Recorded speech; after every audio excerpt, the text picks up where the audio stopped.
Giants have hired Stephan Silas to be their next head coach. A little bit late on this one. The news came out like a little in the afternoon. This video is gonna come out around like 10 o'clock, something like that. But let's get into it still. So do I think this is a good move? Well, before I get into that, I'm going to say I think this signals that they're not going to trade Russell Westbrook or James Harden this year. Not that there were any concrete rumors, but there were some rumors that they were going to trade one of them, specifically Russell Westbrook, to a team this offseason. And I think Stephan Silas' hire is kind of proof that they're not going to do something like that this year. And I will tell you why. So basically he's been lauded for like two things. His offensive coaching and his ability to work with guards. He's worked with Kemba Walker, Stephen Curry, and Luka Doncic. Luka Doncic was in his last stop as he was a Dallas Mavericks assistant. So I do think this signals that they're going to still go with this two-guard lineup, this two Hall of Fame guard lineup. Give it another year or two and see if it works out. I don't know how they're going to get a center.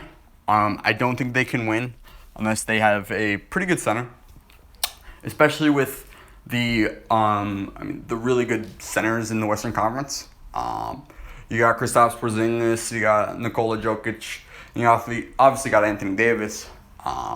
So yeah, I think although this move is playing to one of their strengths, they're still going to need to address the center need and find at least a defensive big man who can guard efficiently. But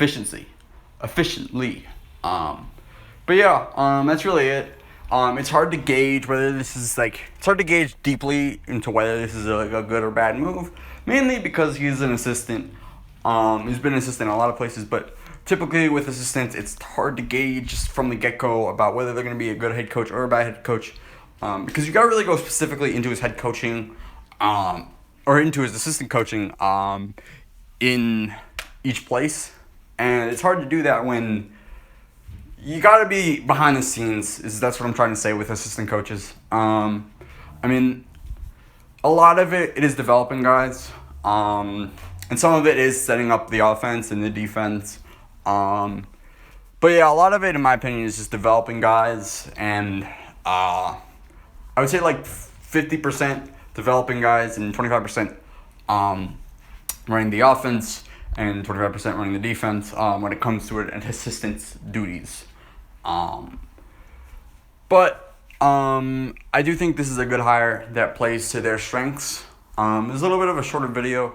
Again, as I stated, why? Because it's hard to gauge whether it's a good or bad move deeply. So yeah, that's really it. Thanks for watching. Like and subscribe.